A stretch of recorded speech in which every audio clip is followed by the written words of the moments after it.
El Gobierno de la Tarde. ¿Qué tal? Muy buenas tardes, bienvenidos. Este es el Gobierno de la Tarde, son las 3:02, aquí iniciamos la jornada correspondiente a este miércoles 6 de febrero, que rápido va el mes. Este es un equipo encabezado por don Andrés L. Mateo, José Luis Mendoza, Rosa Encarnación, Emil Chireno y quien les habla, Yulisa Céspedes. Nos quedamos con ustedes hasta las 5 de la tarde y luego completamos la mesa de centro y nos vamos entonces hasta las 7 de la noche. Buenas tardes para don Andrés, buenas tardes para Rosa Encarnación. Buenas tardes. Bueno, hay mucho sol.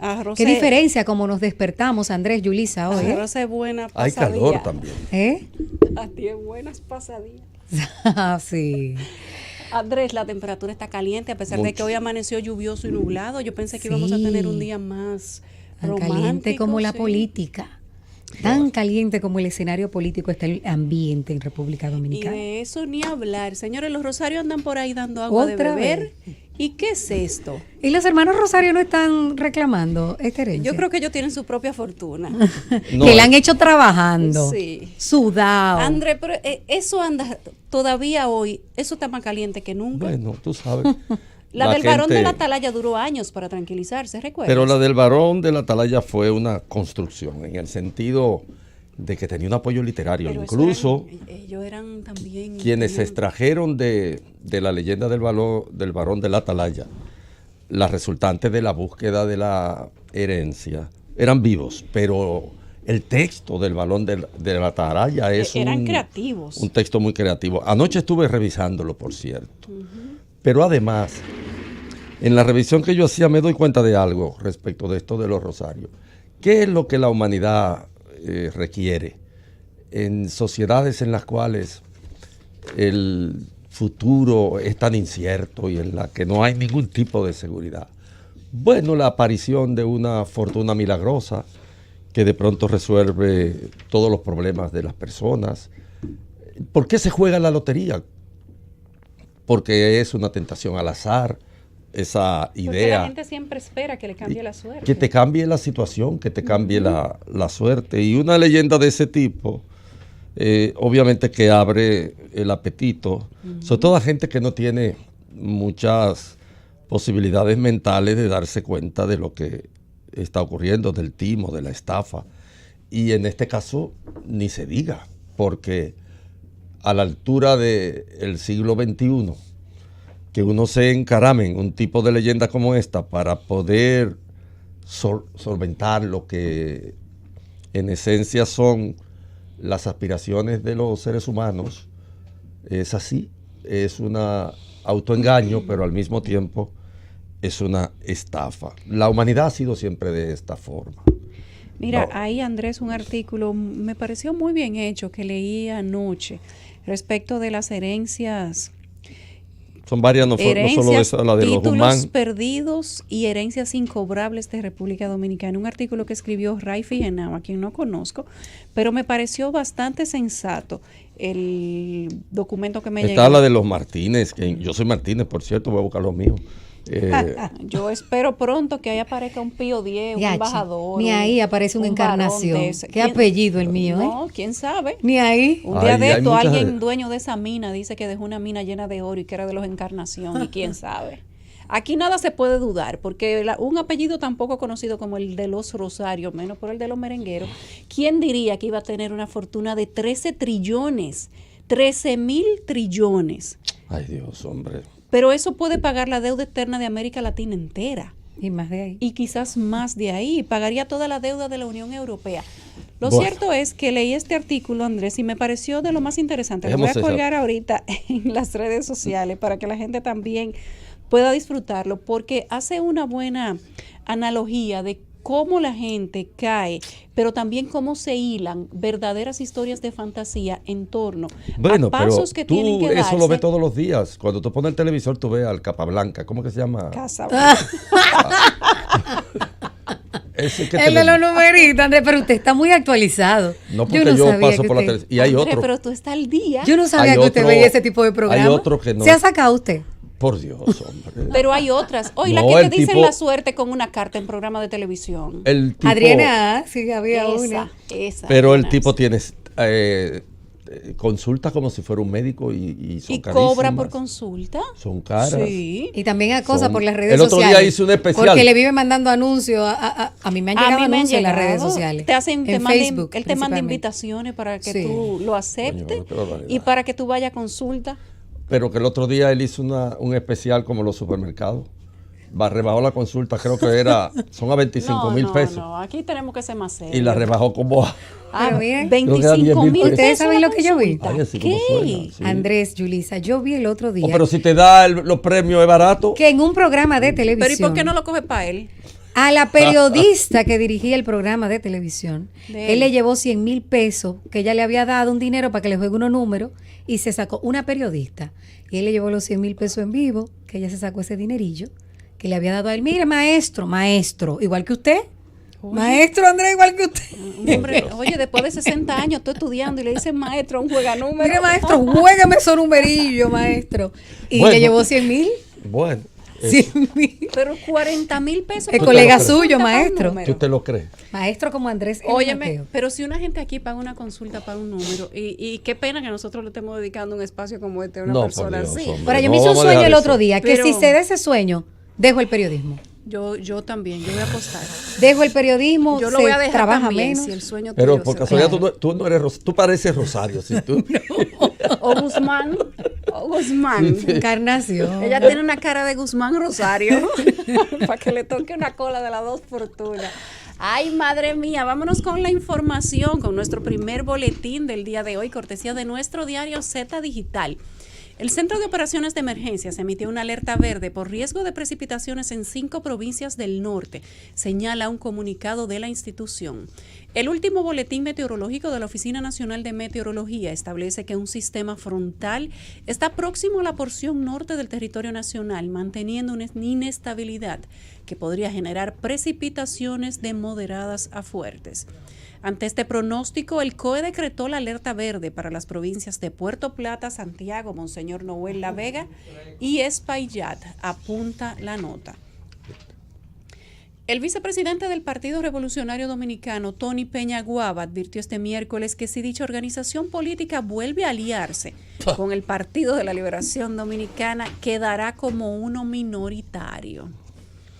Peñaguaba explicó que en el 2016 el presidente del PRD, Miguel Vargas, tomó la decisión de aliarse con el Partido Morado porque esa organización no quedó en su mejor momento. Sin embargo, consideró al participar en el gobierno de la mañana que el PRD está en franca recuperación, trabajando a nivel nacional, buscando cargos congresuales y municipales para las elecciones del 2020.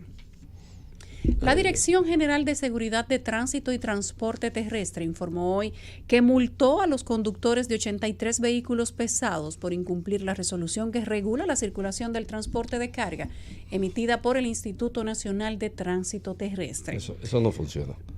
Esa ley no funciona para nada. De acuerdo. Que coja para Máximo Gómez.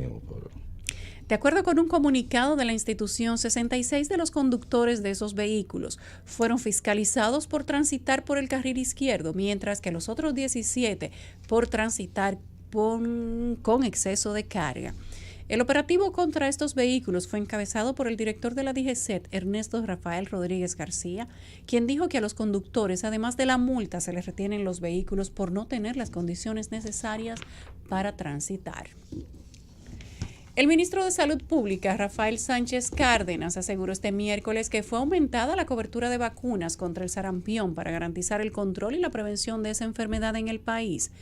De acuerdo con un comunicado, el funcionario dio las aclaraciones al encabezar un acto solemne de ofrenda floral en el altar de la patria, donde habló con periodistas. En ese orden, como parte de las acciones preventivas, estamos garantizando que haya vacunas y que se oriente a la población sobre esta enfermedad, cuyos niveles se han elevado en varios países. Y el ejército venezolano mantiene bloqueado el puente fronterizo de Tienditas, una moderna infraestructura sin estrenar que une el país con Colombia y por donde se prevé que ingrese la ayuda humanitaria, denunció este miércoles el diputado opositor Franklin Duarte. Lo que está bloqueado, el puente Tienditas, en donde ellos, refiriéndose a los militares, presumen que va a pasar la ayuda humanitaria, es un camión cisterna, un container y el día de hoy llegó en la madrugada un convoy de la Fuerza Armada Nacional, dijo el legislador. Un puente de tienditas une la colombiana ciudad de Cúcuta con la venezolana de Ureña en el estado de Táchira y es una de las promesas de la integración entre los dos países. Recuerde que todas estas informaciones pueden ser ampliadas por usted a través de nuestro diario Z Digital y que además puede ampliarlas a través de nuestra plataforma de redes sociales con el usuario @Z101 Digital. Puede también ser interactivo a través de nuestro canal de YouTube Z Digital, aquí se oye de todo. Y que también puede comunicarse con nosotros a través de todas nuestras líneas y de nuestras cuentas de redes sociales particulares. Nos vamos a nuestra primera pausa y regresamos de inmediato con el análisis y las informaciones de todo el equipo del Gobierno de la Tarde. El Gobierno de la Tarde. Regresamos al Gobierno de la Tarde, ya son las 3:15, estamos iniciando con el programa del día de hoy, una tarde que está cargada de informaciones. Bueno, nosotros quisiéramos hacer, aunque sea una brevísima referencia a lo que ocurre con el traspaso de los empleados públicos a SENASA. Hay alrededor de eso algunas posiciones, luego del veredicto del Tribunal Superior Administrativo que analizó el problema y dio ganancia de causa a quienes planteaban la necesidad de que se obedeciera al mandato de la ley en el sentido de que los empleados públicos deben ir a SENASA de acuerdo con lo que establece el articulado de esa parte del sistema previsional de la sociedad dominicana.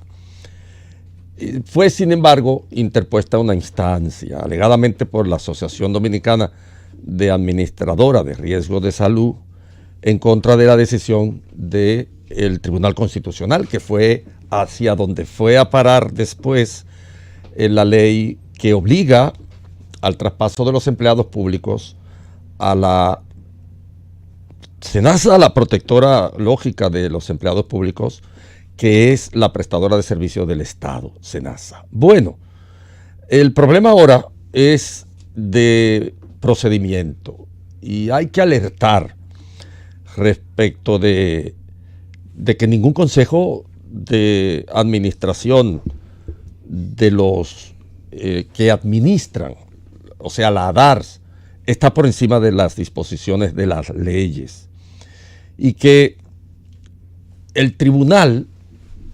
los tribunales ya dieron ganancia de causa a quienes planteaban el cumplimiento de la ley. ¿Qué ha planteado el gerente general del Seguro Nacional de Salud?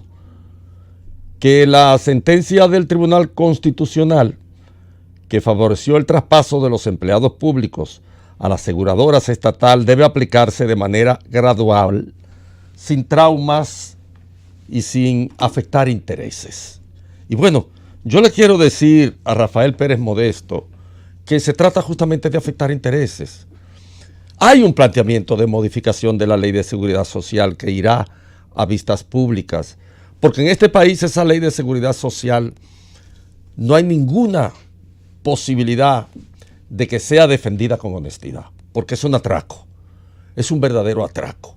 Y en lo que respecta al traspaso gradual de los empleados públicos al SENASA, yo sinceramente no entiendo lo que se trama, porque cuando tú vienes a ver, este es el país en el que lo provisional se transforma en permanente, en el que las cosas se disponen a partir del cuerpo de leyes que instauran todo lo que significa el sistema jurídico de este país y después no se cumplen.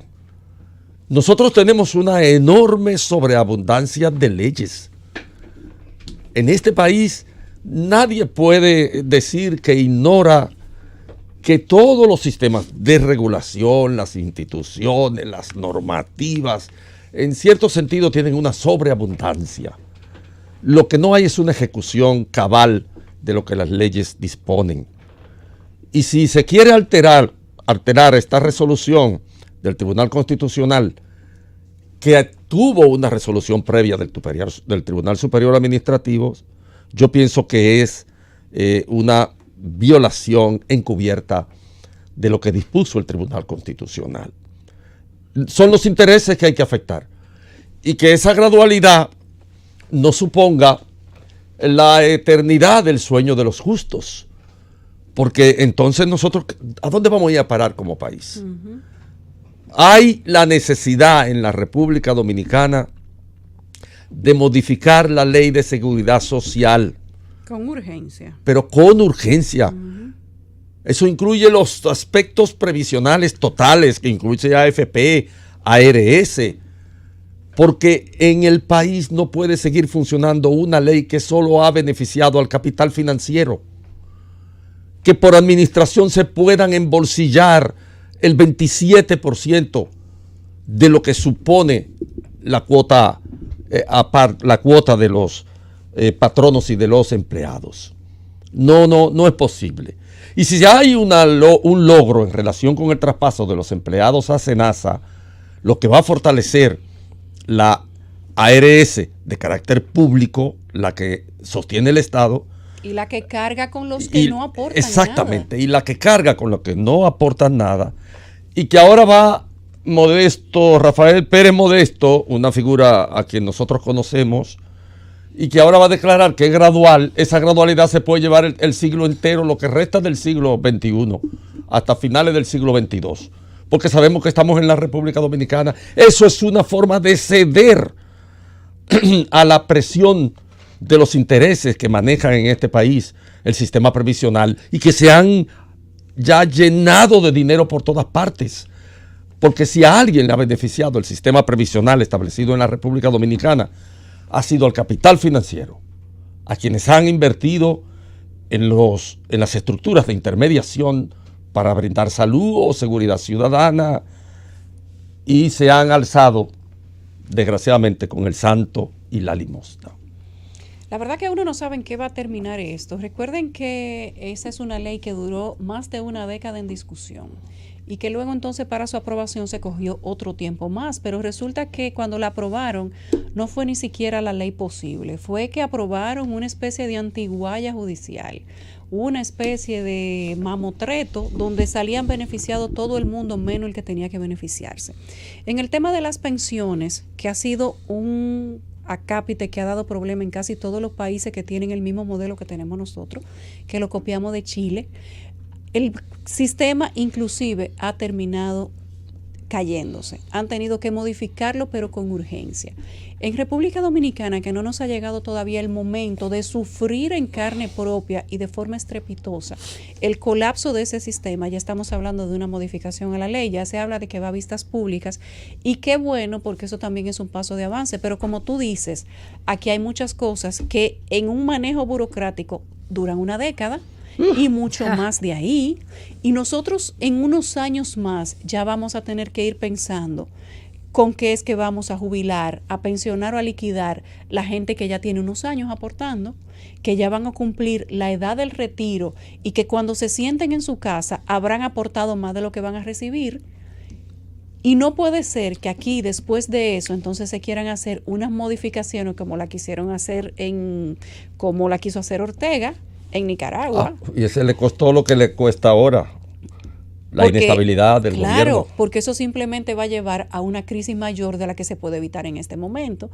Pero cuando tú te vas entonces a la situación del régimen de salud, tú te encuentras con una institución del Estado que es la que carga más pesado, que es la que tiene que llevar sobre sus hombros a la poca porción que tiene de personas que cotizan y la gran masa de los que no pueden cotizar, pero tiene que darle un servicio de cobertura completa a todo el mundo, cotizantes y no cotizantes, mientras que las principales ARS del país se llevan el grueso, esa masa económica que significan lo que aportan la gran mayoría, incluso de los empleados privados, públicos. Porque yo no me opongo a que el empleado privado que trabaja en una institución privada decida a qué ARS quiere ir. Pero ¿cómo va a ser que si el Estado, el gobierno dominicano, tiene una ARS que se supone que debe sustentarse de los fondos que aportan la mayoría de sus empleados, entonces el 90% de esos empleados lo tengan dividido 3 ARS privadas? Aquí ¿Eso no tiene sentido? O envejecer en este país, definitivamente que es una condena, porque tanto el tema de salud como el tema de la vejez, de las pensiones, es un tema que devela mucha debilidad por parte de las autoridades que son competentes en cada uno de estos temas. Y aquí se han elaborado leyes a la hechura de los empresarios para favorecerlos y no así del bien común. Aquí vemos cómo estos temas siempre salen al tapete y cada vez que uno va indagando más, tanto sobre la salud o de las pensiones, uno se va sorprendiendo porque no puede ser que quienes se suponen deben funcionar porque son funcionarios y estuvieron presentes, quienes deben legislar también en la elaboración de estas leyes que tenemos en República Dominicana, lo hayan hecho en detrimento de quienes les elegimos, de la población en general, de los desposeídos, porque quizás la clase media baja, la clase media alta puede costear la salud, tiene garantías, quizás porque hay propiedades que en su juventud puede fabricar, tienen negocios que son factibles, que serán productivos cuando ellos no puedan dar un golpe. Así no pasa con la mayoría de la población dominicana. Entonces, eso habla de la pobreza emocional y moral de quienes nos gobiernan a nosotros. Bueno, yo quería preguntarle a Rafael Pérez Modesto. Rafael Pérez Modesto es una persona vinculada con la historia de las luchas políticas en este país, al 14 de junio, etcétera.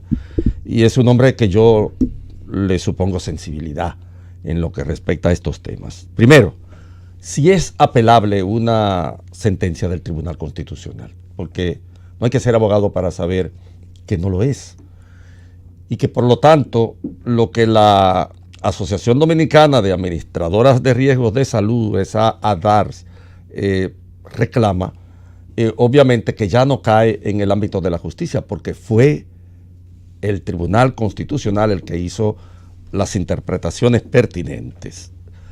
Y segundo, a Rafael Pérez Modesto, si quiere que nos llame aquí al Gobierno de la Tarde, nos gustaría que nos llame para que nos diga, primero eso, si no es ya una sentencia inapelable porque es una interpretación del Tribunal Constitucional, por sobre quien no hay, digamos, ningún tipo de posibilidad de apelación en lo que respecta a la interpretación de las leyes y de la Constitución. Y segundo, si esa provisionalidad es gradualidad con la que se va a aplicar la ley, tiene un límite. O sea, si de aquí al año que viene es el límite para aplicar de manera total el espíritu de la ley y salvar lo salvable de una resolución que tiene toda la pertinencia que debe tener. El Gobierno de la Tarde. Regresamos al Gobierno de la Tarde, ya son las 6:30. En el día de ayer se dio un allanamiento importante luego de un año de investigación de la Fiscalía del Distrito Nacional y se han apresado a 4 personas que, según las informaciones recibidas, son los directivos de la Corporación de Crédito Oriental S.A. Este allanamiento por parte de las autoridades se dio en la avenida Venezuela de Santo Domingo Este y en el Distrito Nacional por un alegado fraude cometido de esa entidad alrededor de 1.800 millones de pesos. La vicepresidenta, al enterarse de lo que estaba sucediendo, escapó de inmediato hacia Estados Unidos.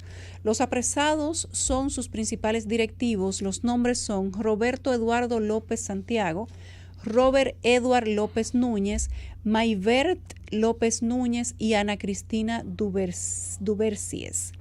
En tanto que la imputada Felicervia Núñez Garrido de López, alias Mayra, escapó a Estados Unidos el 14 de enero de este año por el Aeropuerto Internacional de las Américas, a pesar de tener orden de alerta para impedir que evadiera la investigación. En el allanamiento se incautaron 15 apartamentos, inclusive algunos de ellos pertenecen a personas conocidas. Muy conocidas, periodistas, incluso políticos. En los allanamientos, 15 apartamentos. Sí. La policía incautó y el Ministerio Público 15 apartamentos, una casa y lujosos vehículos en diferentes sectores del país. También se habla de que los dueños son personas muy conocidas. Sí, señor. Los imputados se encuentran presos en la cárcel del Palacio de Justicia de Ciudad Nueva, donde se les conocerá la medida de coerción en las próximas horas del día de hoy contra el Consejo de la Administración de la Financiera Oriental S.A. y Corporación de Crédito Oriental S.A. se habían presentado decenas de querellas.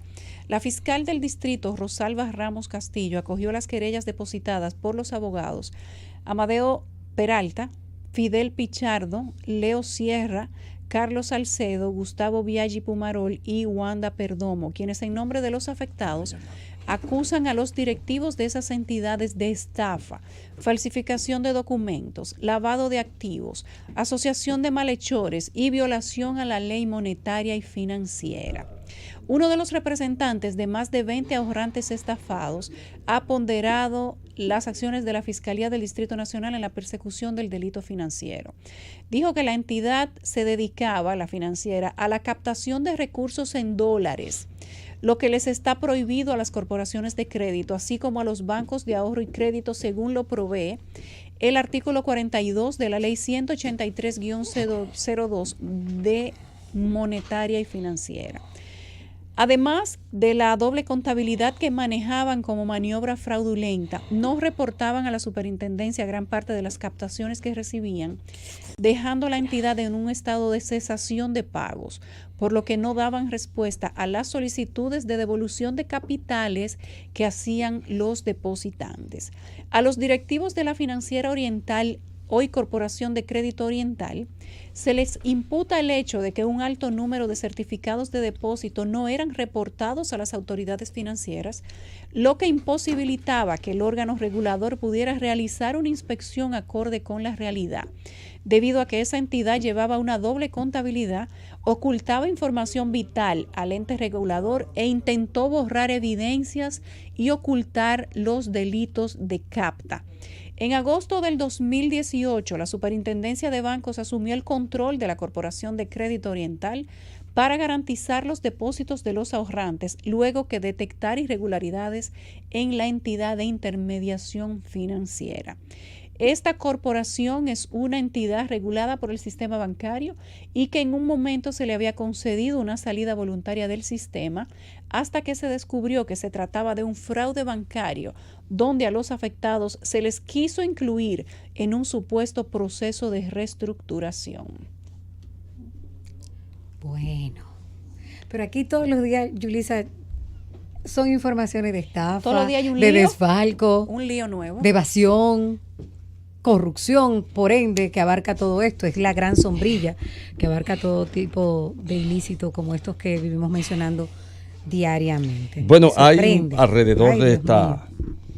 este hecho muchos comentarios en el ambiente. Se habla de que hay personalidades, se habla de que algunas personalidades del arte, algunos hay políticos, políticos, opinadores, incluyendo al senador Porazua, Y que hasta periodistas hay ahí. que figura de la tiene, está televisión. acabada, está esta muchacha que hace un programa en el Canal 9. Hay mucha gente estimada ahí en este acontecimiento que Ay, papá. en la República Dominicana vuelve y vuelve y vuelve y se sucede. Uno no sabe ni cómo. no se ha terminado de resolver uno. Cuando Cuando ya Sí, explota eso el es lo otro. que digo, es diariamente. Recuerden Pero que- hay algo más que yo ni siquiera me atrevo a decir en relación con lo que había detrás de la fachada de esa corporación, de esa entidad financiera. Y parece ser que hay informaciones muy, muy concretas alrededor de esto. Sería bueno llamar a Peralta. Nosotros estamos tratando de conseguir Amadeo. a Amadeo Peralta, tratando de que nos dé algunas explicaciones, porque él es abogado, no de todos, pero Una sí parte. de algunos de los afectados en este fraude. Vamos a llamarlo. Sigue. La realidad es que en la sociedad dominicana nunca se termina de definir. Ni de mejorar tampoco. mejorarla. Porque es un golpe tras otro, Andrés. Sí, siempre, y entonces uno dice, ¿dónde están los controles, las supervisiones que se pagan aquí?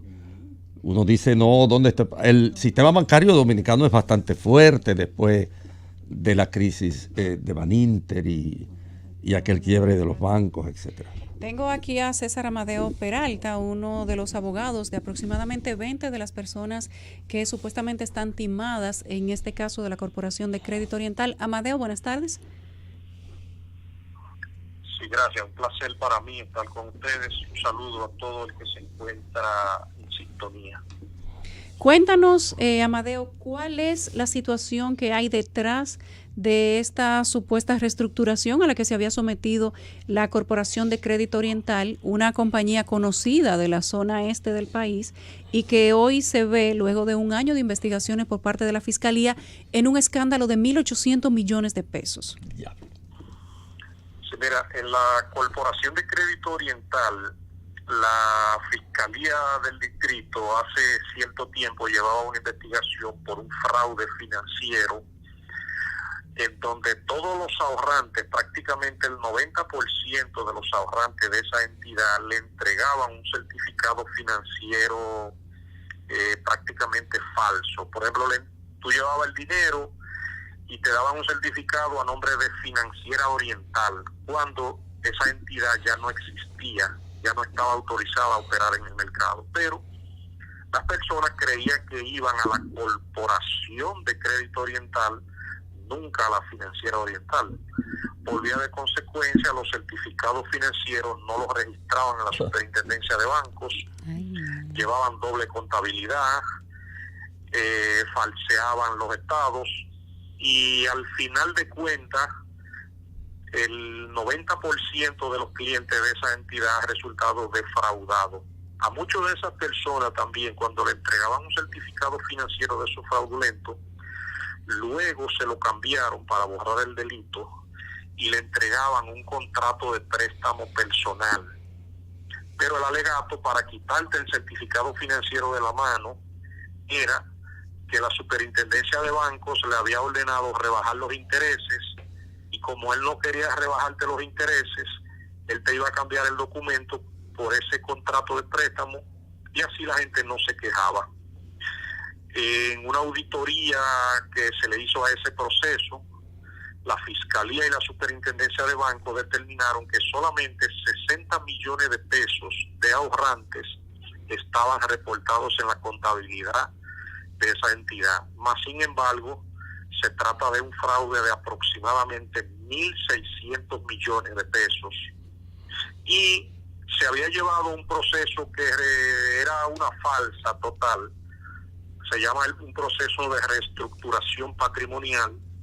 Eso es una nueva entidad jurídica que se le permite a los comerciantes reestructurar su deuda, su patrimonio frente a acreedores. Pero la Corporación de Crédito Oriental inclusive no solamente llevaba una falsa, sino que solicitó una salida voluntaria del sistema financiero. Esa salida voluntaria le fue aprobada por la Superintendencia de Bancos hasta que yo entré al proceso y comenzamos a hacerle entender que esa salida voluntaria no era más que un fraude. También. De ahí que fue revocada la salida voluntaria y se vieron compelidos a presentar querella, formar querella por violación a la ley monetaria y financiera en sus artículos 67, 68, 80, violación a la ley de lavado de activos, violación a la ley 479 sobre sociedades comerciales, entre otras imputaciones bastante graves. Bueno, amigo Peralta, Andrés L. Mateo, ¿cómo estás? Un placer, Andrés. Bien. Bueno, hay personas de nombre en el país vinculadas al hecho. Realmente nosotros tenemos informaciones de que Cavada tenía algún tipo de relación con la Corporación de Crédito Oriental a través de la adquisición de un apartamento o de una casa de playa, algo así. Y que también el senador Calderón de Azua tenía alguna relación por el mismo motivo. O sea que tuvo una relación de comercio, compró con eso y están timados también. Hay otras, además. Sí, en el caso de Roberto Cavada, del hermano Cavada, él compró un apartamento en esa torre, en la Torre Cristal, Eso es ahí en la calle Juan 23, en el Sánchez Naco, donde estaba la casa del expresidente Salvador Jorge Blanco. Y lo que entiendo es que Cavada es un comprador de buena fe, sí, que compró ahí un apartamento, y sí el Ministerio Público ha incautado la mayoría de los apartamentos que figuraban en el registro de títulos a nombre de Torres Cristal y de los directivos.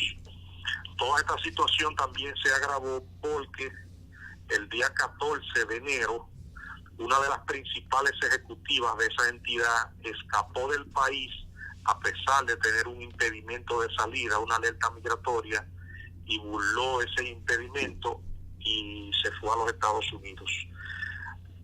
Nosotros, por ejemplo, como abogados en fraude financiero y en ese tipo de situaciones, le hemos siempre requerido a las autoridades que cuando se presente una querella en contra de personas que son de otras nacionalidades, como el caso de la Corporación Oriental, donde todos son norteamericanos, que se actúe de manera inmediata para impedir que se vayan del país. Yo te puedo poner un ejemplo de que esa señora es norteamericana, escapó, y será muy difícil traerla a la República Dominicana para que responda por los hechos.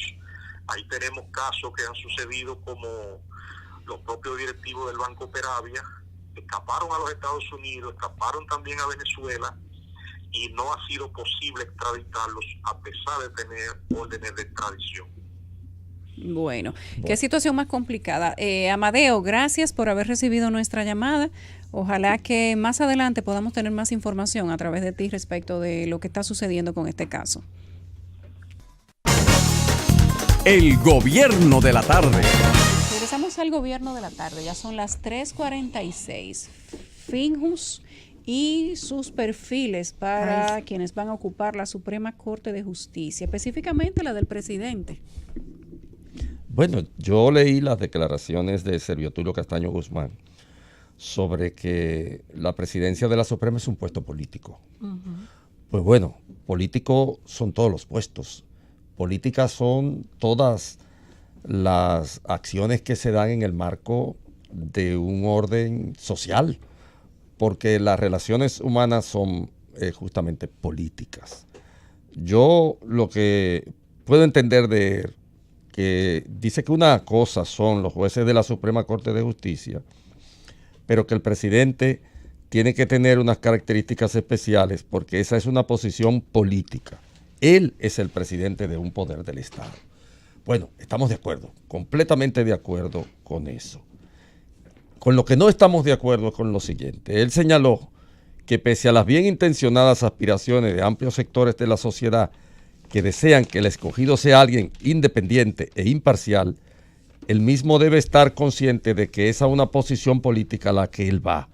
Bueno, esas son cosas diferentes.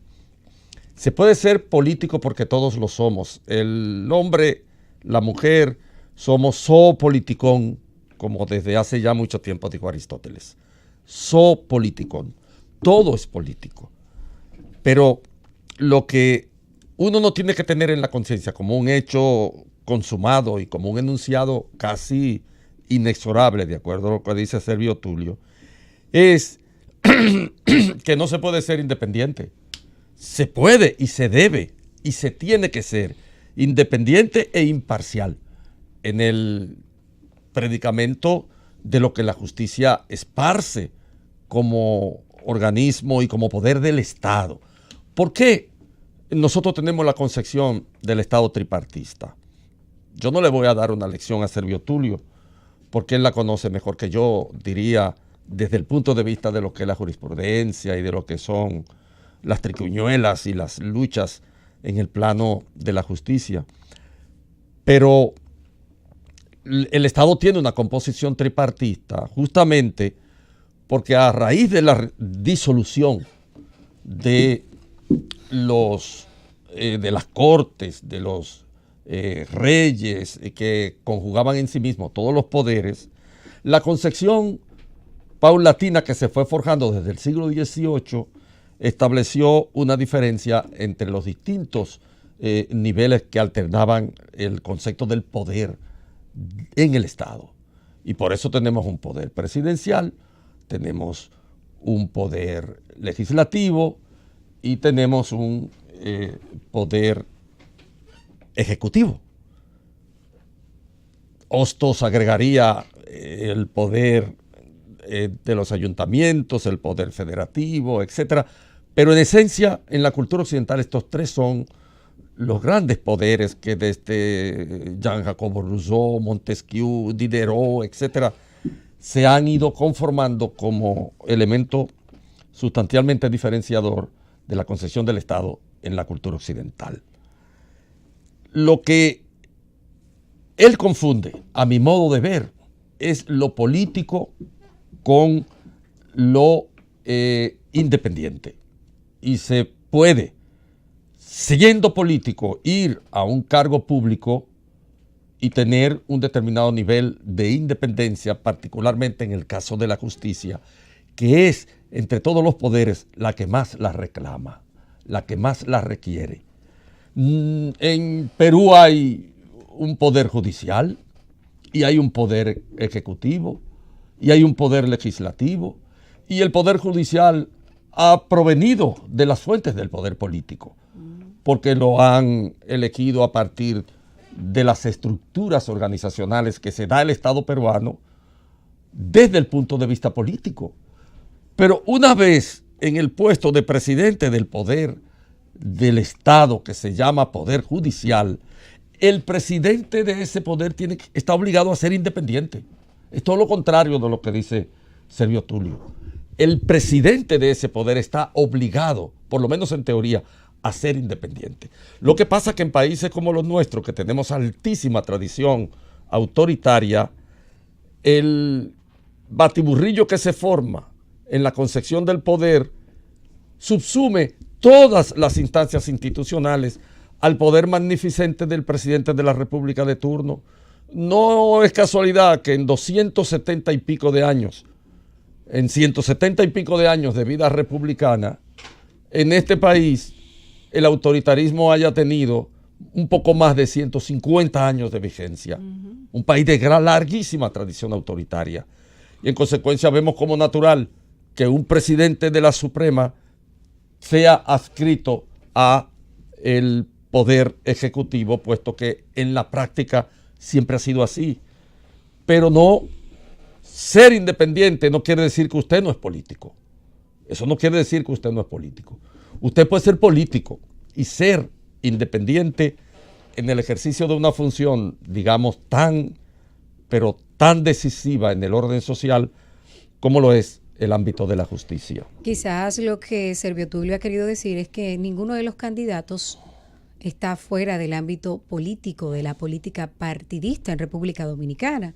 A mí me ha dejado boquiabierta la forma en la que Servio Tulio se ha ido aclimatando a temas del gobierno. Desde aquella comisión hemos visto después cómo también hasta sugirió un nombre para que ocupe la cabeza, para que sea el presidente del Consejo Nacional de la Magistratura, el presidente, bueno, es el presidente de la República, el del Consejo Nacional de la Magistratura, me refiero al presidente de la Suprema Corte de Justicia, el puesto que va a dejar Mariano Germán. Hasta se atrevió a sugerir un nombre y ahora dice que ese es un puesto político. Las justificaciones que está dando Servio Tulio a cada paso, no solamente en materia política, sino también de investigación en casos de corrupción, a mí me sorprende bastante y hasta me llama suspicacias.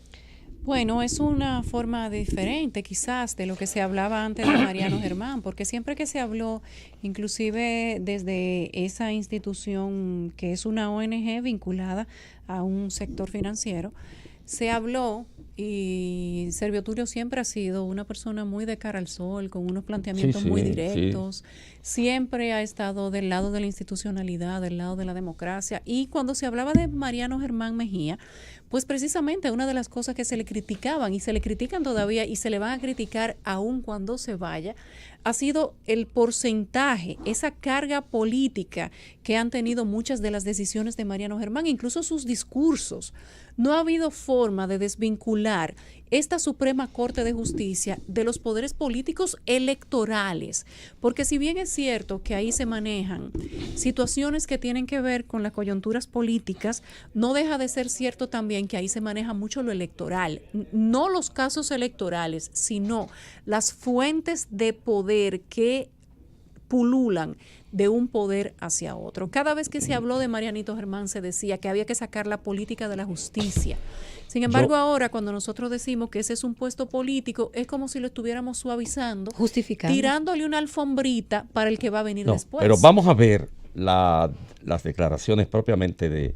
Yo le voy a señalar la confusión que tiene Servio Tulio en esta apreciación sobre el hecho de que la Suprema es un puesto político. Sin ninguna duda que lo es. Pero él confunde, y es mi modo de pensar, lo político con lo partidario. Exacto. Oigan lo que dice él.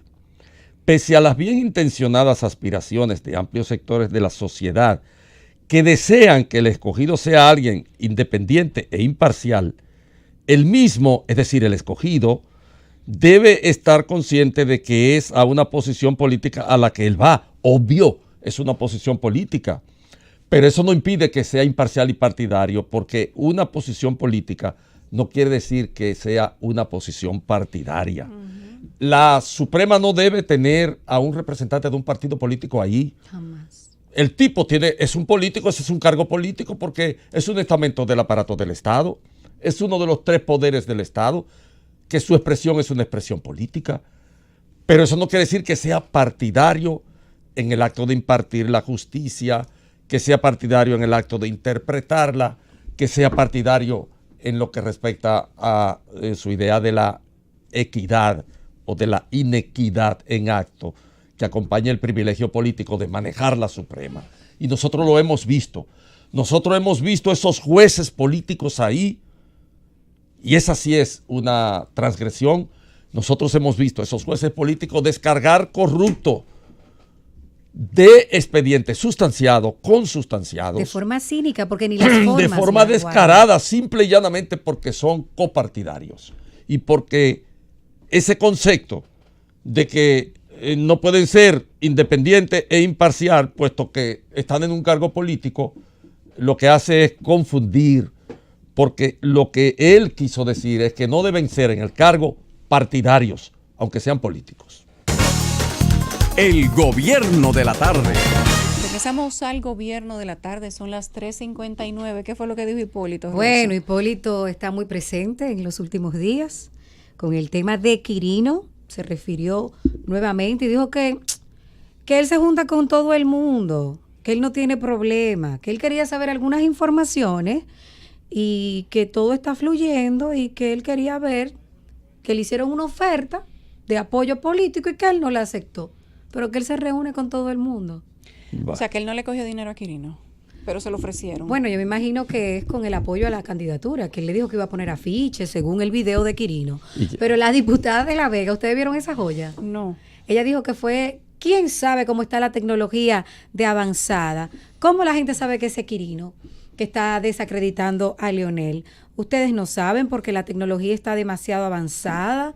Eso puede ser un invento tecnológico. Ah, bueno, me agrada la buena intención de la diputada y me agrada la candidez también de ella, mucho.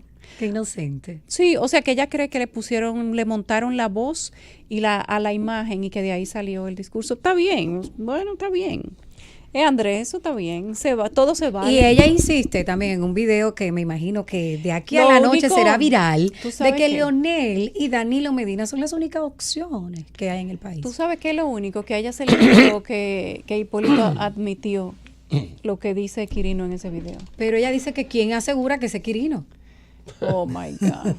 No, señor, esto no puede ser. Porque sabemos que no es Quirinito, porque ese sí es verdad, hablando de justicia dominicana. Bueno, ese se perdió. en la nube. Miren, vámonos a Brasil. En este momento se ha dictado una nueva condena al expresidente Lula da Silva. Oigan esto. En esta ocasión son 12 años de prisión por un nuevo caso de corrupción. Eso ha sido hoy, ahora, este miércoles 6 de febrero a las 3:54, hace solo 6 minutos. El expresidente brasileño Luis Ignacio Lula da Silva ha sido condenado hoy a 12 años y 11 meses de cárcel por los delitos de corrupción y lavado de dinero, según informan fuentes judiciales. En concreto, Lula tendrá que pagar en prisión por las reformas de la constructora Oasi Odebrecht que hicieron en una propiedad rural atribuida al líder izquierdista de Atibaia, Sao Paulo, como pago a sus favores políticos. El fallo ha sido dictado por la jueza Gabriela Hart. No es definitivo, por lo que la defensa del antiguo sindicalista puede apelar, como lo ha hecho en otras ocasiones. Esto lo informa el diario brasileño Folha. Lula presidió Brasil entre 2003 y 2010. Está en la cárcel de Curitiba desde el pasado mes de abril por otra condena a 12 años de prisión por aceptar de OAS un apartamento de lujo en una playa de Sao Paulo, también como un supuesto pago a favores políticos. Ambos casos se enmarcan en el marco de la causa Lavallato, en la que se investiga una red de cobro de soborno a cambio de la adjudicación de contratos públicos que ha salpicado a un numeroso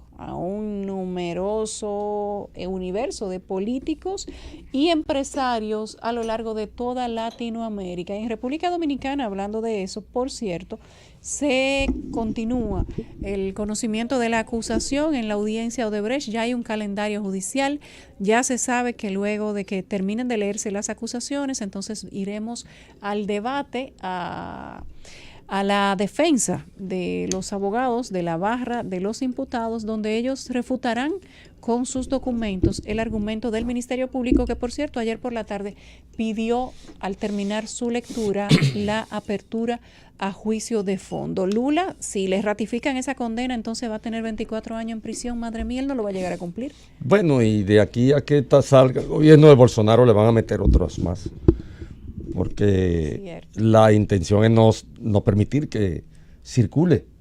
Lula es un líder todavía en Brasil, pese a todo lo que ha acumulado como descrédito en virtud de la corrupción, pero es un líder todavía, tiene arraigo, tiene posibilidad, incluso el hecho de meterlo en prisión es la única posibilidad de que él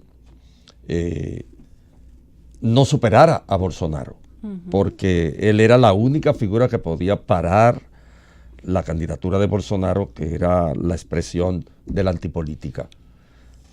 Por lo tanto, es un hombre que está condenado a estar preso mientras la dureza de este régimen siga, digamos, encarnando el poder allí en Brasil. Aquí en República Dominicana, Andrés Rosa, dice Monchi Fadule en este momento que no existe ninguna dificultad para convocar al comité político. Vamos a responderle preguntando a don Monchi, querido amigo, y entonces, ¿qué es lo que pasa? Pero no existen. En el 2008 se reunieron 18, solamente 4 veces. En el 2018 se reunieron 4 veces y los estatutos del Partido Morado indican que ellos deben reunirse al menos una vez al mes. Entonces él dice que ¿cuál es el inconveniente?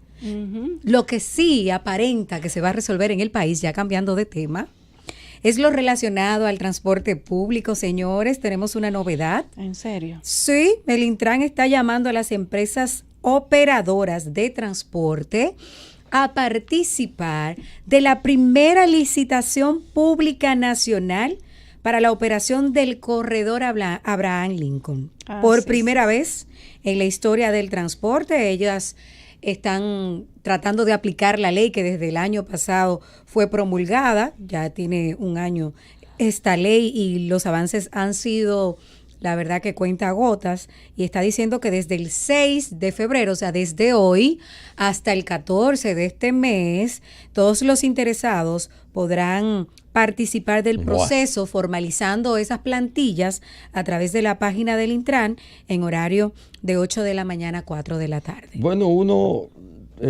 quizás se asuste porque hay tantos intereses creados respecto de las rutas, Pero si es para aportar algún aspecto de modernización del transporte, esto es muy importante.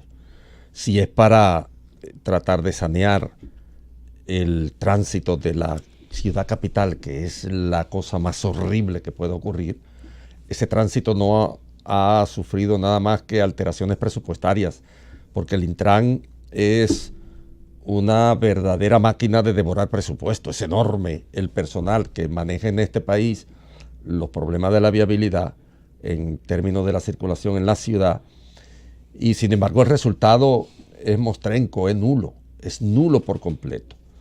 El transporte, el tránsito en este país es insoportable, y el Intran no ha traído nada nuevo, pero nada nuevo a la sociedad dominicana, sino una estructura burocrática más que no tiene horizonte. Por lo tanto, si comienzan a dar pasos en firme tratando de organizar este transporte tan caótico que se vive en la ciudad capital en particular, aunque podíamos ya incluir a Santiago, que tiene un casco urbano bastante complejo, pero particularmente en la ciudad capital el tránsito no parece posible que con las directrices y con la organización que le están imprimiendo en la actualidad se pueda resolver.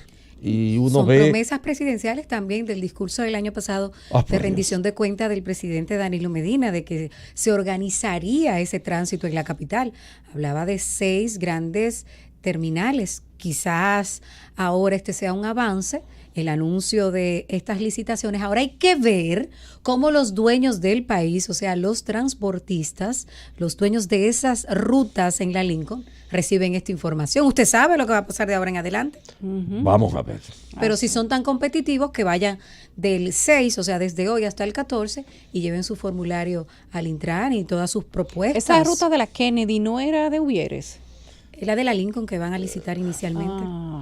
La de la Lincoln creo que estaba del Figueredo ese que murió.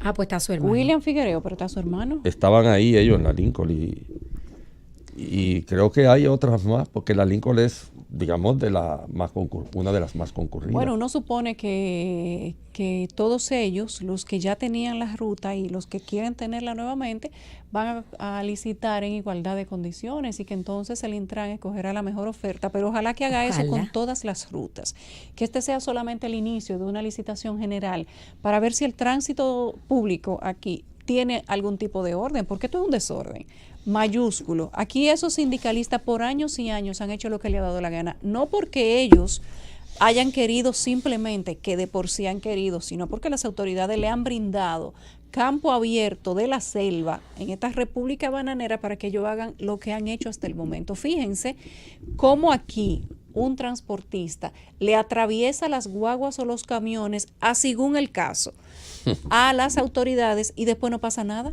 Un hecho que está tipificado en la ley como un acto de terrorismo, y simplemente se van para su casa, nadie preso. Bueno. Entonces, en un país donde las cosas suceden de esa manera, no hay como decirle a un transportista que cuando te quiere convocar una huelga, destruirte el tránsito por las horas que ellos entiendan, no lo pueden hacer. Qué bueno que el Intran llama a una licitación y ojalá que de ahí salga lo mejor. El gobierno de la tarde. Regresamos al gobierno de la tarde, son las 4:12. Don Andrés L. Mateo le da seguimiento a todos los usuarios y los inscritos los de amigos del Z chat Digital. De la Z101, está Ivo Badilla, Camilo Mateo, Franklin Fernando, está también Melania Mercedes, Yulisa Alba, Melania Mercedes de nuevo, Javier Romero, Larisa Cristina Concepción, Pedro Soto, una cantidad que no se le quede Carlos Castillo y Yulis Alba, que no se le queden. Sí, por supuesto. Fieles siempre, diariamente a través de Z Digital. Un saludo para todos, también a Junior Abá, a mucha gente que está en el chat de la Z101 en vivo Andrés, con nosotros.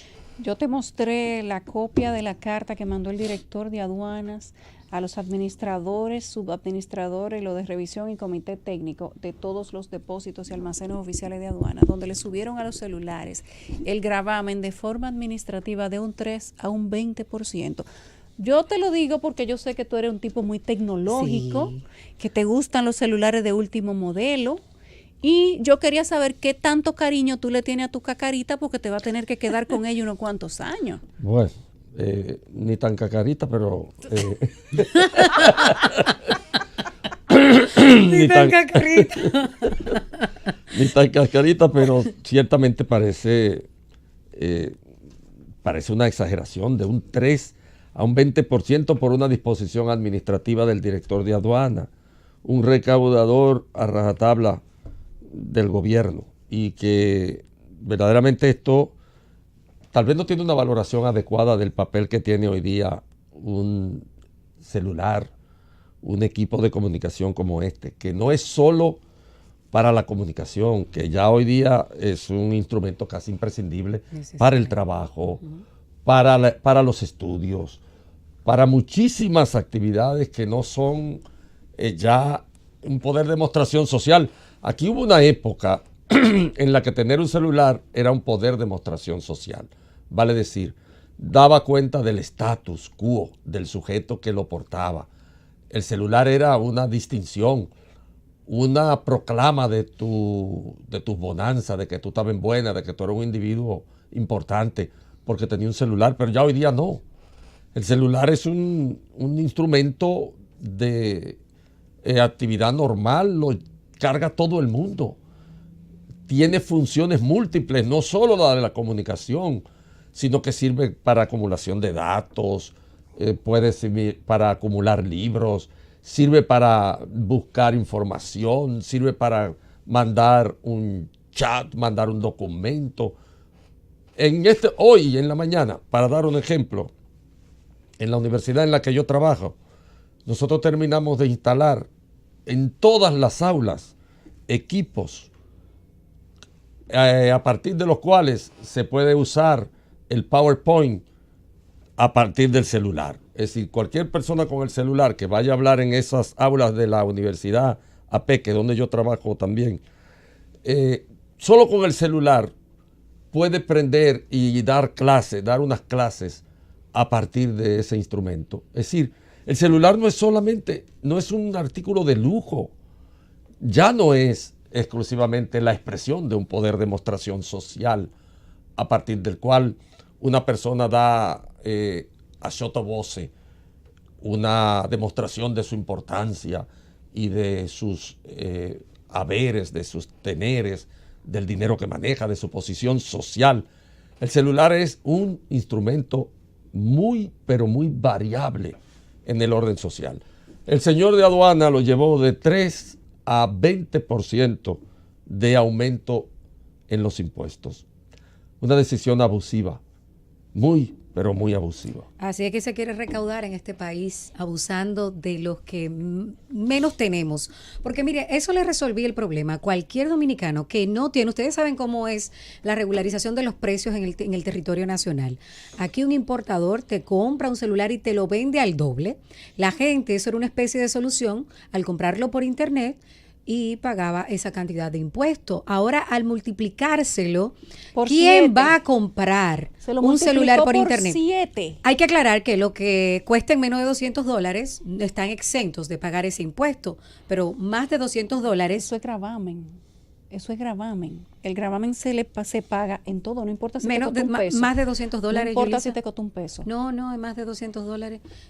Siempre ha sido así. Lo que se eso pagan, es los courier, eso es los courier. Eso es el courier. Eso es el courier. El courier. Porque Bueno. esto es un gravamen. No, esto es al producto directamente. Directo, sí. quieren que nos quedemos Te puede incomunicados. costar 3 cheles y a esos 3 cheles le van a sumar un gravamen de 20%. Lo que a mí me sorprende es que se haya hecho de forma administrativa, cuando aquí se ha dicho en todo momento que no se va a tocar el impuesto de ningún tipo de producto porque aquí no se puede hacer una reforma fiscal. Y eso, que el Aquí- ministro de Hacienda ha dicho que podemos estar tranquilos porque este año, como es preelectoral, no vamos a tener una reforma fiscal, que eso va a quedar para un próximo gobierno. Oficial no, pero la están haciendo de chin a chin, como Sí. el que matan a Pelliquito. Bueno, el que desde la esfera del gobierno plantee una reforma fiscal es un descarado. Porque si hay un gobierno que no tiene ninguna moral para aumentar la carga impositiva, es el gobierno actual. ¿Por qué? Por la calidad del gasto. No hay un país del mundo americano, creo yo, tal vez Haití, que tenga una calidad del gasto pero tan despilfarradora y tan desvergonzada. Ahorita hablábamos del transporte. ¿Cuántas instituciones se supone que trabajan aquí en la administración del transporte público? ¿Cuántas? El otro día yo conté 9, pero me dicen los expertos que son 11, que saben más, porque me dicen que hay una que tiene que ver con el motoconcho. Y uno dice, pero ¿cómo es posible?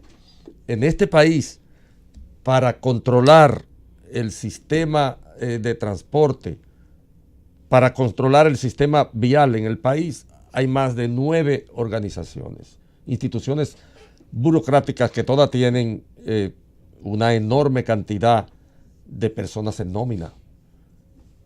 ¿Con qué moral puede un gobierno que ha despilfarrado tanto dinero en botellas, en corrupción, en plutocracia desvergonzada, que usa el dinero para su propio provecho, pedirle al país una reforma fiscal? Quienes han sacado el bulto en relación con la reforma eléctrica y con la reforma fiscal es el propio gobierno. En los dos casos, por motivos diferentes. En el caso de la reforma fiscal, porque no quiere acarrear el costo político que significa subir la tarifa desproporcionadamente a los sectores más empobrecidos del país. Y en el caso de la reforma fiscal, porque no tiene moral, dada la calidad del gasto. Usted se esmera, extorsiona, aprieta para recaudar y después se van en la cumbancha del clientelismo. Se esfuma ese dinero en la cumbancha del clientelismo. Y entonces así no hay cómo, así no hay moral que pueda sustentar una propuesta de reforma fiscal. Claro, cualquiera, porque ciertamente nosotros necesitamos una reforma fiscal que sea responsable, claro, y que vaya de acuerdo a las necesidades que tenemos en este momento, que vaya de la mano con todas las normas que tienen que dictarse y que pase por el Congreso también. Pero tú sabes qué pasa. Pero que no es mejor que a nosotros, que tenemos la soga al cuello hace mucho. Y de chin en chin, sin decirle a este país que vamos a gastar mejor o a gastar menos, simplemente subiéndotela en productos y de manera discreta, siquiera para que tú vayas y te encuentres con la sorpresa cuando tú llegas a aduana, porque por lo menos hagan lo público. En cualquier otro país del mundo una reforma fiscal puede incluso hasta rebajar los impuestos. Sí, porque menos aquí, no necesariamente subirlo. Pero menos aquí. Aquí cuando se habla de reforma fiscal, temblamos todos. Porque para subir los impuestos. Es para que el Estado benefactor, el ogro filantrópico del que hablaba Octavio Paz, ese ogro filantrópico, tenga más dinero para el clientelismo, para la corrupción. Eso es así. Aquí hablamos de una reforma fiscal. Mira, ¿por qué la rehuyó este gobierno, la reforma fiscal? Porque había análisis en el Centro de Estudios Sociales que funciona en la Universidad Católica Madre Maestra, cuando se reunían todos los estamentos, los del gobierno, del sector social o del sector empresarial, la reforma fiscal era rehuida por el gobierno, porque había toda una serie de señalamientos relativos a la calidad del gasto a los cuales el gobierno no podía responder. Es así. Y si no lo devolvieran en servicio, pero aquí el que tiene poder adquisitivo, que tiene un trabajo estable, sabemos lo que ocurre. Los niños van al colegio privado y también a las clínicas cuando tenemos algún malestar físico. Pero mientras tanto tú tienes que pagar para que hagan los hospitales y los mal administren y para que la calle estén llena de hoyo, aunque hay muchas de ellas que por cierto están muy bien, sobre todo la de la parte norte, que me tocó probarla después que me había quejado tanto y amargamente de que no se podía transitar de noche. Veo que la están mejorando, qué bueno. Eso es lo que uno espera, que todo lo que se paga en impuestos no se los robe algún funcionario, sino que te lo devuelvan en servicio. Por cierto, hablando de servicios, alguien me ha enviado un clasificado, un anuncio de los periódicos donde se ponen servicios varios. Oigan cambiamos apellido. Si quieres apellidarte Rosario, nosotros te lo resolvemos. Llámanos. El teléfono de la oficina, el celular y el hotmail del abogado. Ahora entiendo cómo se hizo la determinación de heredero. ¡Qué pechú, ¡Qué barbaridad, Francis! El gobierno de la tarde. A las 4:26 regresamos al gobierno de la tarde. El Foro Permanente de Partidos Políticos de la República Dominicana recordó hoy a la Junta Central Electoral que, según dispone la ley de partidos, los recursos para organizar primarias tienen que reducirse del aporte económico que se otorga a los partidos. De acuerdo a FOPREDON, no es correcto ni justo que los partidos solo aporten 200 millones para las primarias cuando el costo total del proceso será casi 1.500 millones de pesos. Iniciamos con los comentarios y el primer turno es de don Andrés L. Mateo. Muchísimas gracias. Yo quiero comentar la decisión del presidente Danilo Medina de disponer un plan especial de salud para los pensionados. Y comienzo por felicitar esta decisión del presidente Danilo Medina. Esta resolución, este decreto, va a amparar, de acuerdo a lo que se prevé, 116,000 pensionados del sistema de pensiones de la República Dominicana. Y yo quería saludarlo porque ciertamente es una disposición justa y oportuna, dadas las características de vulnerabilidad que el sector de los pensionados en la sociedad dominicana tiene. La disposición la amparó el presidente Danilo Medina en el decreto 1819, que abarca a los pensionados y jubilados que se encuentran en la base de datos de la Dirección General de Jubilaciones y Pensiones, que están a cargo del Estado. Y aquí quisiera yo pedirle al presidente Medina que hiciera una extensión de este universo que va a ser abarcado, protegido a partir de este decreto 1819 y que lo extienda a algunos regímenes de seguridad social con este plan de salud, por ejemplo, de los ayuntamientos y de algunas instituciones en las cuales los pensionados todavía permanecen recibiendo una cantidad de dinero tan ridícula que ni siquiera vale la pena mencionar. Yo en días pasados, hablando con un pensionado de un ayuntamiento del interior del país, me quedé con la mano en la cabeza porque ese señor recibe 2,000 y pico de pesos de pensión. Obviamente que un plan de salud que incluya también a estos pensionados sería una remediación sustancial de su situación económica. La resolución del presidente, el decreto 1819, exime a los beneficiarios del plan de servicio de salud del copago y cuotas moderadoras variables cuando utilicen los servicios de la República de Servicio Nacional de Salud. Y señala también ese decreto que a través del plan de salud serán beneficiados todos los pensionados y jubilados por el Ministerio de Hacienda a partir del 1 de enero del 2010, cuyos montos de sus pensiones sean iguales o superiores al salario mínimo nacional de la Seguridad Social vigente, que es un salario de 11,137 pesos. Ustedes saben que en la República Dominicana, que somos un país sui generis, hay 14 salarios mínimos y en consecuencia este de 11,000 pesos es uno de los salarios mínimos de la variable esa que tiene la escala salarial tan injusta de la sociedad dominicana. Lo cierto es que la Dirección General de Jubilaciones y Pensiones, que tienen a cargo a los pensionados del Estado, ha señalado que ese servicio de salud abarcará al cónyuge o compañeros de vida del pensionado y a los hijos menores de 18 años de edad y hasta los de 21 años si son estudiantes. En los casos de los hijos con discapacidad, la cobertura será ilimitada. Yo entiendo esta decisión del presidente Danilo Medina mediante el decreto 1819, repito, como una decisión justa y oportuna.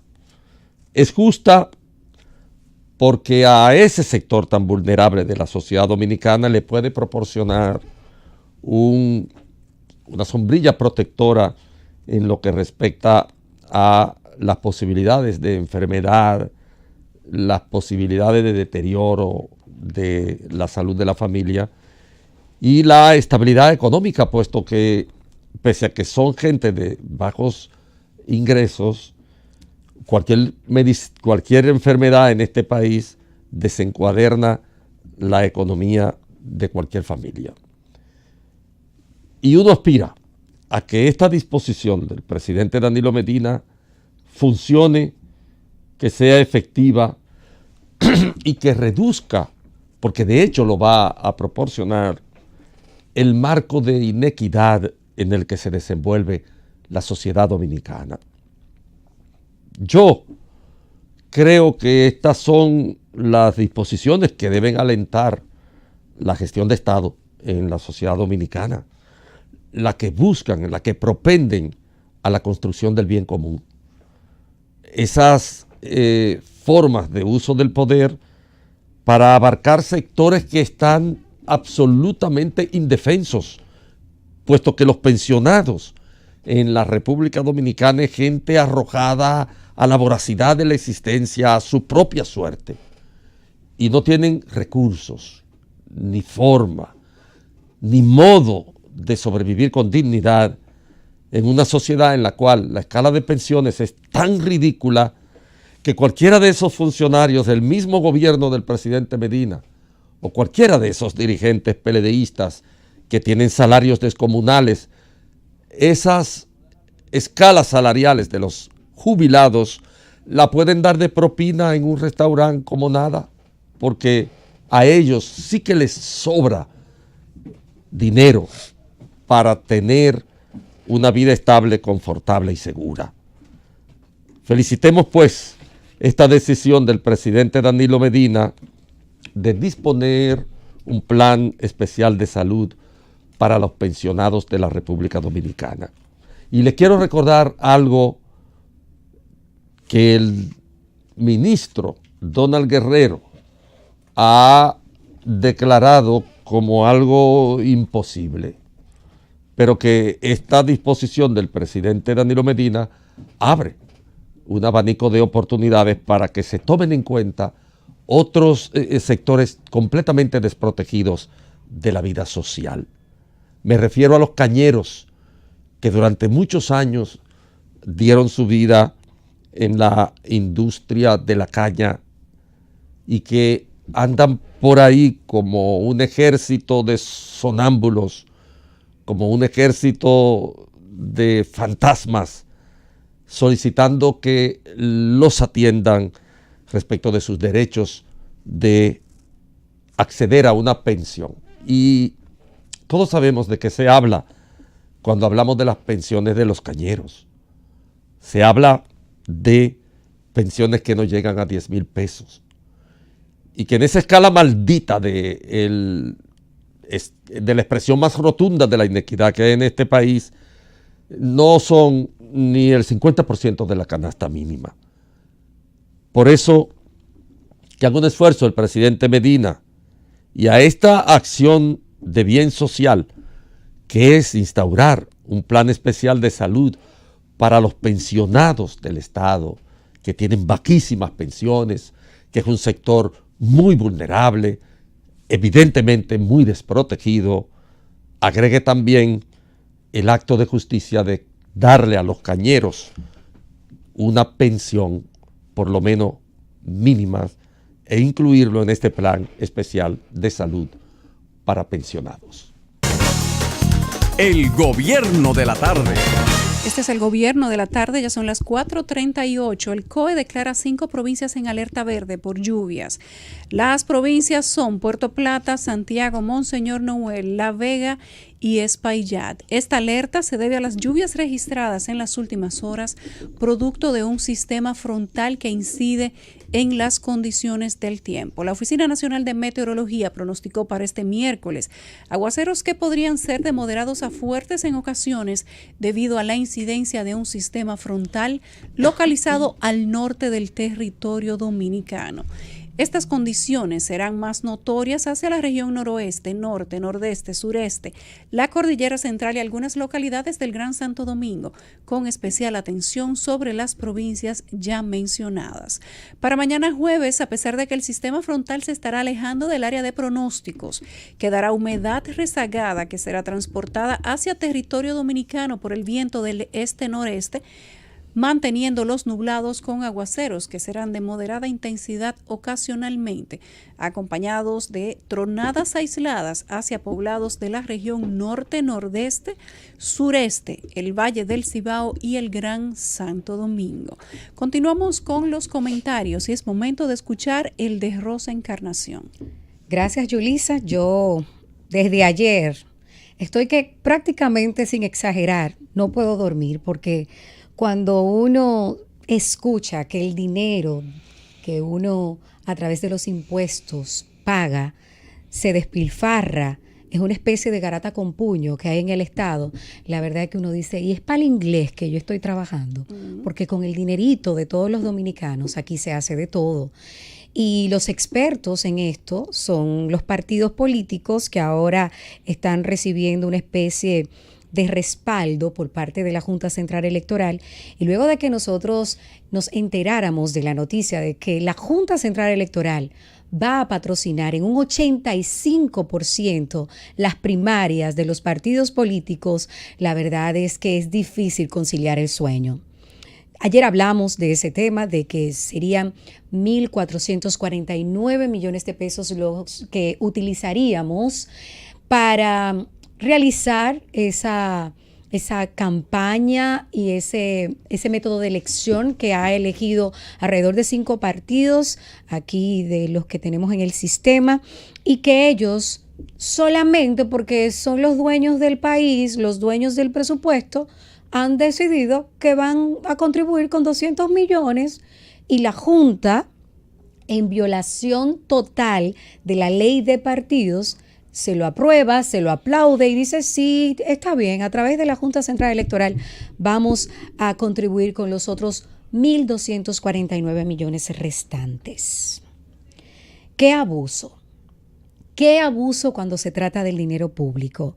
Pero es peor darse cuenta como quienes deben ser los patrocinadores de las leyes son las personas que propician su violación. Porque la Junta Central Electoral no debe respaldar este tipo de propuestas, porque la ley de partidos es clara en su artículo 48 cuando indica que este tipo de proceso debe ser costeado por cada uno de esos partidos políticos. ¿Y por qué nosotros tenemos que pagarles a ellos una primaria para que elijan sus candidatos si ya este año, del bolsillo de nosotros, del bolsillo colectivo, van a salir más de 1.500 millones de pesos para que ellos en sus partidos puedan embarcarse en este proceso preelectoral y electoral, porque ya se avecinan las elecciones en el 2020 y solo en el 2019 ellos se van a llevar un gran pedazo de este pastel estatal que asciende a más de 1.500 millones de pesos. Entonces, ¿por qué carajo, si ellos quieren hacer primarias abiertas, por qué nosotros tenemos que también patrocinársela, costeársela? ¿Por qué la Junta se convierte en alcahuete de estos partidos políticos? A mí me sobran las interrogantes. ¿Por qué cuando se trata del tema económico, del interés particular de sus bandos, ellos ahí sí se ponen de acuerdo? No necesitan que concilie nadie, porque ahí sí se ponen de acuerdo para molestar con J la seguridad económica del país. Aquí hay muchísimas instituciones que bien pudieran utilizar esos recursos. Sin embargo, lo van a utilizar estos partidos políticos para esos procesos internos que, insisto, la ley indica que deben ser ellos quienes los paguen. No importa que la Junta vaya a adquirir algún tipo de método que va a usar después en las elecciones generales. No se trata de eso. Se trata de que ni la Junta ni los partidos están por encima de la ley. Eso no es verdad. Una Junta violadora de la ley, certificada, ha hecho un máster en confabularse con los partidos políticos, quizás con el afán de caer bien, y no han sido capaces en esa Junta Central Electoral ni siquiera de poner el primer escalón para que se realice una investigación concerniente a los equipos de Roberto Rosario que nos costaron a nosotros casi 40 millones de dólares, unos equipos que no funcionaron ni siquiera en el proceso para el que fueron comprados, que eso fue un robo a mano armada, y esta Junta cómplice ni siquiera ha iniciado o ha intentado que la justicia dominicana indague, investigue sobre lo que es un secreto a voces. Nunca sirvieron los equipos, hubo un problema tras otro en ese proceso electoral y están tirados en un almacén que también nosotros pagamos casi $1 millón mensual para guardar a esas chatarras que no sirven para nada y que no son más que basura. Esa es la Junta Central que tenemos. Una Junta Central blandengue, vulnerable. Ya ustedes vieron cómo Machete sacó su cédula de identidad y electoral. En 16 minutos, un proceso cualquier dominicano, a cualquier dominicano, le hubiese llevado alrededor de 2 semanas. Vulnerable. Ahí no ha valido automatización. En esa Junta Central Electoral no ha valido absolutamente nada. Insisto, los que quieran primarias abiertas, que la paguen. No son ustedes quienes deben propiciar la violación a la ley de partidos. En este país no hay condiciones para nosotros darle extra a esta gente para que realice esa contienda interna, 1.249 millones de pesos. Una Junta Central Electoral incompetente que no ha sido capaz ni siquiera de regular el tema de la pre-campaña. Estoy cansada ya de repetir. Ya van 2 veces que este año me refiero a la Junta Central Electoral. Y desde el año pasado estamos insistiendo, repitiendo lo mismo, el tema de la regulación de la pre-campaña. Eso le ha quedado grande también a la Junta Central Electoral, a pesar de que está establecido por ley. Esos periodos están establecidos y son claros. Esa ley es fresca. Es del año pasado, señores. Además de todas las trabas que tuvimos para la aprobación, la promulgación posterior de esta ley de partidos, que le estemos pasando por encima, que sea letra muerta, recién nacida. Eso es imperdonable. ¿Quién ha visto que aquí se ha apiado una valla? Nadie, ni lo va a ver, porque la Junta está ahí para complacer a los partidos políticos, para faltar a su palabra, porque el presidente de la Junta Central Electoral emplazó a los precandidatos. ¿Y quién le ha hecho caso? Nadie, porque no lo respetan, porque no se ha ganado ese respeto la actual Junta Central Electoral. Miren, yo estuve buscando en el presupuesto del 2019 y vamos a tratar de hacer una comparación de lo que se va a invertir, de esos recursos en esa contienda interna de estos partidos políticos. Y ustedes saben que eso es alrededor de la mitad del presupuesto que va a recibir el Senado de la República para este año. Esos 1.249 millones de pesos que vamos a gastar en unas primarias, que al final los partidos son los que designan democráticamente quiénes van a ser sus candidatos. Y eso lo sabemos, pero la Junta no. Eso es poco menos de la mitad de lo que va a recibir este año el Ministerio de Deportes. Es poco menos de la mitad de lo que va a recibir el de Trabajo. Es casi el doble. Oigan, el Ministerio de la Mujer va a recibir unos 763 millones de pesos en el 2019. los que vamos a gastar con el tema que tenemos aquí, tan vulnerable como es la violencia de la mujer, que se puede aplicar ese tipo de recursos en campañas, en otro tipo de soluciones a este tema que se ha convertido en una epidemia en República Dominicana, en el Ministerio de la Mujer van a recibir 763 millones de pesos. Y nosotros nos vamos a gastar el doble de eso en esa elección de esos 5 partidos políticos que han elegido este método hasta el momento. Y que ya el plazo está cerrado para que otros se adhieran. El Ministerio de la Juventud va a recibir este año 600 y pico de millones de pesos.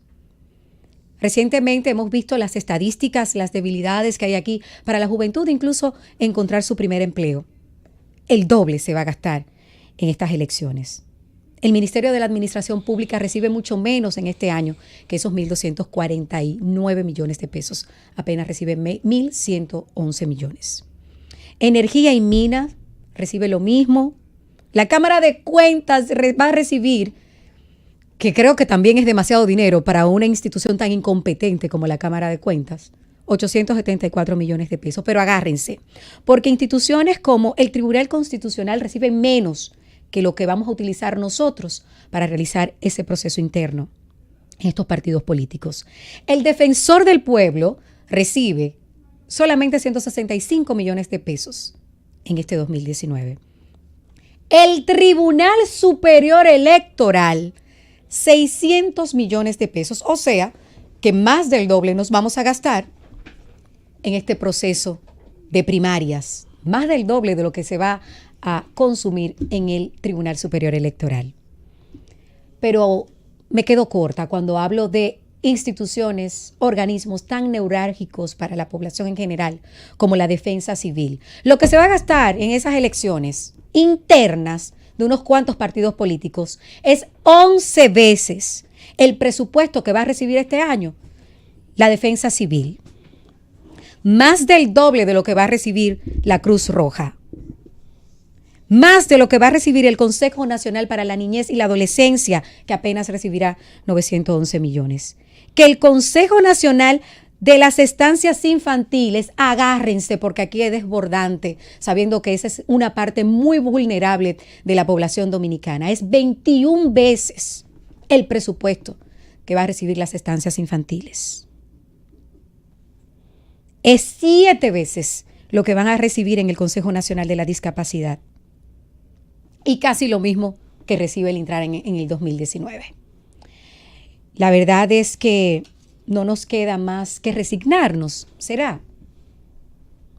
Yo no sé si es que los miembros de la Junta Central Electoral están hipnotizados ante tanta dulzura de estos partidos políticos.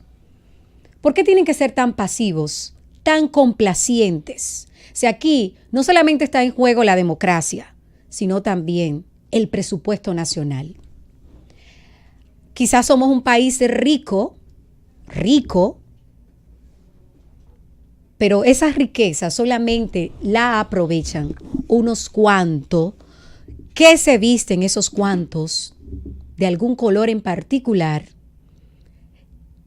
que arman una estructura que mal llamada en este país calificamos como partidos políticos, pero que cuando uno ve este tipo de contubernio, incluso con las autoridades, con las instituciones que deben ser rectora de lo bien hecho, y que miren, es que nadie está por encima de la ley. ¿De qué nos sirvió esperar que despierte del sueño eterno esta tan mencionada ley de partidos, si al final todos estos actores que van y son los representantes de estos partidos a la Junta Central Electoral y los representantes de la institución matriz que debe garantizar no solo los niveles de democracia, sino también el cumplimiento de las leyes? ¿Para qué nos sirve si al final ellos la pisotean? Óiganme, el que quiere primarias abiertas, que la costee, porque no es justo que nosotros tengamos que cargar con las apetencias particulares de estos mal llamados partidos políticos. Dice Francis que tenemos que tomar unas llamadas, tenemos 2 minutos para conversar con la gente precisamente de eso, de lo que acaba de esbozar Rosa Encarnación. ¿Merece la sociedad dominicana pagar 1.249 millones para que los partidos políticos hagan sus elecciones internas, o se debería cumplir la ley? Esa misma ley que todos ellos aprobaron, donde todos estuvieron de acuerdo de que esas primarias serían pagadas por ellos mismos. Nos vamos con la primera llamada. Desde su celular puede marcar *101 y desde Santo Domingo 809-732-0101. Desde el interior sin cargos 809-200-0101 e internacional sin cargos desde cualquier país 855-221-0101. Y tomamos la primera llamada. ¿Usted qué opina? Buenas tardes. Bueno, realmente esto es un abuso, porque si hay una ley, ¿por qué la Junta Central Electoral no respeta esa ley? Yo no estoy dispuesta a pagarle a los partidos políticos, que al final, como el Congreso, nosotros le pagamos y legislan en contra nuestro. Lo mismo para los partidos políticos, hacen lo mismo. Nos están ordeñando hasta la saciedad. Buenas tardes, ¿usted qué opina? Hola, buenas tardes. Hello. Sí, adelante. Sí, bueno. Bueno, yo con relación a eso lo que opino es que realmente nosotros como pueblo dominicano no podemos seguir pagando todas las niñadas de los políticos. Ahorita ya tenemos que pagarle también la leche de esos hijos y los nietos de los políticos. No estoy de acuerdo. Y siento que la intervención que se está programando para Venezuela debería ser aquí. ¿Usted qué opina? Buenas tardes. Sí, adelante. Le habla de la hermana. Adelante. Verdaderamente, mujeres como esta, como usted ha hablado, valen mucho mujeres y hombres en este país. Porque verdaderamente, yo digo siempre, y voy a decir, como dicen los viejos, un analfabeto, que no debiera de existir ese lado para ellos trabajar de esa forma como trabajan. ¿De cuánto? Muchas gracias. ¿Usted qué opina de que la sociedad tenga que pagar 1.249 millones de pesos para que se den las primarias de los partidos políticos? Sí, buenas tardes, joven. Le habla el coronel de la policía. Yo no estoy de acuerdo con eso y yo no lo voy a pagar. Otra cosa que le voy a hacer, una pregunta. ¿Es cierto que aumentaron a los pensionados? Casi no se escucha. ¿Que aumentaron? Digo, si es cierto que yo oí ahorita, estaba oyendo y oí que estaban hablando de eso. ¿Que aumentaron a quién, hermano? A los pensionados del Estado. Ay, yo no tengo la información. ¿Tú la manejas, Yulisa? Andrés dijo que se iba a incluir un aumento de los pensionados, pero tenía que ver con el seguro, no con el sueldo. Buenas tardes, ¿usted qué opina? Buenas tardes. Adelante. Yo lo que estoy de acuerdo es que los 27 partidos, cada partido vaya a la primera vuelta con su candidato, y que si hay para una segunda vuelta hay alianzas, que sean una segunda vuelta, para que tú veas cómo desaparecen entonces todos esos triquiñuelos que hay robando cuarto ahí. Es más factible, yo creo, que armar un partido político que una empresa en República Dominicana. Pero por supuesto. Hay más garantías. Pero un partido político, si son unas siglas que ya están, digamos, rejugadas, te deja.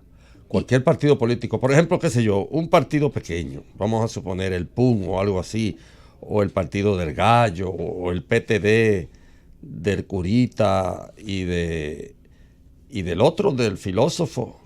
Esas cositas Esos así partidos, que por ejemplo, el PUN no, porque el PUN quedó fuera del aparato del Estado, pero el PTD tiene una institución del Estado a su servicio, donde hay un montón de militantes, etcétera, que se nutren de ellas. Una institución que yo no recuerdo cuál es, una de esas vainas de caminos vecinales que no tienen nada que hacer y que no rinden ninguna función, pero tiene nómina. ¡Ay! Pero encima de eso tienen también asignaciones presupuestarias. Suponte tú que sean 2, 3, 4 millones. Si usted quiere hacerse rico en 2 días, Ármese un partido Vamos a, político. eso claro, el partido de los pesimistas dominicanos. Lo vamos a organizar. El gobierno de la tarde.